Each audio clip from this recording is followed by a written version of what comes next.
Hey, what's up, guys, and welcome back to another Real Madrid review. Vallecano 1, Real Madrid 1.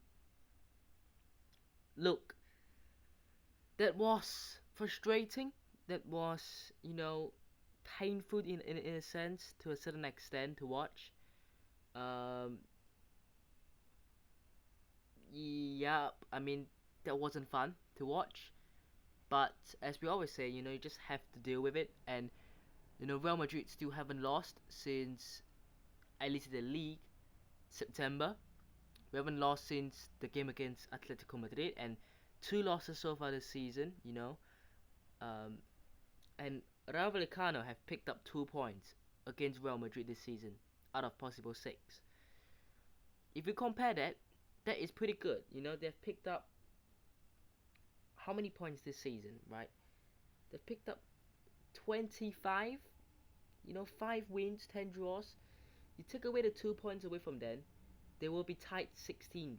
Of course, they're only 2 points clear of 16th, anyways, but that separates them from Mallorca, really. And every single point counts. Let's be honest, right? You know, for example, you look at um, Cadiz. You know, 3 points clear of Granada in 19th, but if you give them an extra point, there will be 2 points. Literally 2 points behind Celta, and that's about it. Similarly, give Athletic Club Bilbao an extra point, they'll be just 1 point behind Atletico Madrid. So, you know, the table is tight. It's very, very tight. So, every point matters. And for Rayo Vallecano, let's start with them. To get 2 points out of Real Madrid this season, it is, I wouldn't say an achievement because that sounds sarcastic, but it's obviously a good thing for them, and it is obviously something to be proud of in a sense. But for Real Madrid, it's disappointing. But let's start with Vallecano. Like I said, I do think they're gonna stay up. I don't think that their squad is as worse as the bottom three. Almeria, who else was in there? Granada, and was Celta Vigo, slash Cadiz. I would even say Mallorca is worse, but then I would say Sevilla's better, and they're below. I think Sevilla will be safe. I think Rayo Vallecano will be safe. You're looking at Almeria's gone. I can't see, I can't see Granada making a late push out of it. So I think those two are basically gone. And out of the other few, you're looking at Cadiz, Celta Vigo, or Mallorca. I have a feeling it might just be, like a Celta Vigo, but it could just be Cadiz. It could be Cadiz. Um, anyways, I think Rayo will be totally fine. They've got a good team, good players. You know, De Thomas is a good squad player, he's a good striker up top. You know, um, but overall their squad, you look at, you know, a player like Dimitrevski, the keeper, put up some really good performances. Um, Defensively, it's a decent defense. Oscar Trejo is a decent player in there. What about Falcao to bring on? De Frutos as well. That's a decent team. Certainly decent enough to stay up as compared to even the Cadiz or Mallorca, really. Um, but let's talk about the goals. Of course, Real Madrid's first goal came within 3 minutes. Counter attack, and I do think that in terms of counter attacking, Real Madrid hurt the most in the counter attacking transition play, and we know that. And the key reason, and I don't think it takes massive, you know, brains to think about it. It's because Real Madrid have a lot of pace up top. Vinicius Junior, Rodrigo, Fede Valverde. These are players who are very, very, very fast. So you know, and even Joselu, man, like he's not the fastest, but he was the man who scored the goal. I mean, you have to give him credits. Obviously playing out from the back. Valverde gets the pass, gets onto it and squares it into the middle. Joselu's onside and a good finish. A striker's finish. I know we always and we have been saying that Joselu's not, maybe quite that player, which I still believe he's not a Benzema replacement, but he's a good squad player. When you need a goal, when you need someone to be there, to come on and make a difference and provide the physicality and the threat up top, you have got a player like Joselu who's on the bench that you can bring on. And he's a player who can score 10 to 15 goals maybe, but I don't see him scoring 35, 40 goals. There are levels to this game, basically. But he's great goal, good finish. The penalty was really clumsy, but of course, I'm not sure what more Kamavinga could do about that. The shot comes at him. He kind of just tries to block his face, but I think he just moves his hand. I just think that if he kept his hand down, nothing would have happened. But he lifted his hand up to protect the ball from hitting his face, which meant that his hand is not in a natural position. And if it's not, it's a penalty. And it was a penalty. De Tomas scores. And from then on, Vallecano played one way and one way only. Protect the lead, not the lead, but protect the draw, protect the result. They tried to push, yes, but majority of the second period of the game, they were defending a lot. Then Real Madrid had many chances, but towards maybe the last 15-20 minutes, you saw Vallecano maybe come out of their shell a little bit more, but certainly playing more defensive to not allow Real Madrid to get back at them. And I think that is the game plan. And I think that worked.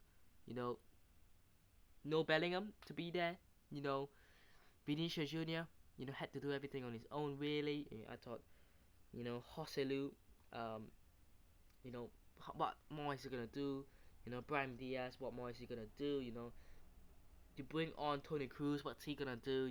Okay, when you have a corner or a free kick, okay, he's good, but it's not a guaranteed goal. You've got Rodrigo, yes, something different, but not 100% that he's gonna come on and make a difference. To Arda Güler, what's he gonna do? So apart from Vinicius Junior, there wasn't a main player in the team that was going to change the game.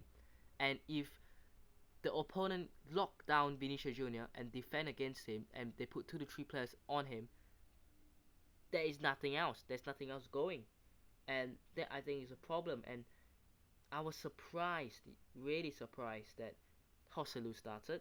I know it's good that he started, but would it have been better if you didn't start Luka Modric, for example, and you started Arda Güler or Rodrigo, and then Brahim goes to the 10, and then you have another attacking player. I don't know, right? Maybe we would have considered more goals because of the, amount of players offensively we have, but you know, maybe. But personally, I thought that was, maybe worth um, taking a risk, even slightly early on. If at halftime or after about an hour, make the change. There is no point making that change. In the last 15 minutes when Vallecano are gonna play one way and one way only, and that's sit back and defend. So obviously that was poor. And I saw a lot of people say the subs were poor. Firstly, it's not that the subs were poor because there's nothing else he could have done. Like, he has no one else on the bench. Dani Ceballos, Kepa, and that's it. Like, what are those two gonna do? You're not gonna change your keeper, and you're not gonna bring Dani Ceballos on because he doesn't offer anything. So, I get the subs, but I feel like it's more of a time issue. I think that you don't wait until the 75th minute to make all the changes. I think if you notice that after 55 minutes that you need to go forward, you need to go into second gear, you need to push, you need to go all the way, full throttle, like driving a plane, full throttle. You have to make the change. You have to make the switch. You have to, be decisive. That what, I want, Rodrigo to come on now for Brahim Diaz or Modric or whoever. He could have done that earlier. When did Rodrigo come on, for example? Rodrigo came on in the 70th minute. Toni Kroos came on in the 70th minute. Carvajal came on in the 75th minute. Um, and let's see where are the other subs. Arda Güler came on in the 87th minute. Like, there is no point. With 5 minutes, what's Arda Güler gonna do? Like nothing. So he could have made the switch earlier. I feel like there was definitely enough time to try to go for something. But hey, it is what it is. Because after all, Girona went away to Athletic Club Bilbao, and in a sense, Athletic Club Bilbao did us a favor. By obviously you know winning 3-2. What a game that was. So that's great. The La Liga title from 5 points became 6 points because Girona lost. Barca won their game against Celta, so they're 2 points off Girona, still 8 behind.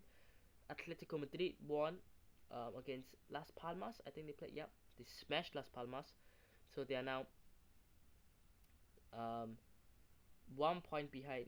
No, they're 3 points behind Barca, 5 points behind Girona, and still 11 points behind Real Madrid. And Athletic Club is catching Atletico Madrid a slight bit, they're 2 points off. So the top four race, I feel like it's gonna be interesting. Barcelona I think will push Girona for second. I think Athletic Club Bilbao will push Atletico Madrid for fourth. And realistically, the rest of the table will probably stay the same. Real Sociedad will probably get sixth. Uh, Real Betis might get seventh, and the rest are probably gonna stay the same. Um, but yeah, let's talk about the team. I thought Lunin did pretty well. Penalty is a 50-50. What's he gonna do about that? Thought he played well. Lucas Vazquez, I thought he played well as well. The two centre backs were decent. Fran Garcia had to start obviously with Mendy suspended. Valverde obviously getting the assist, played well. Obviously the counter attack transitioning.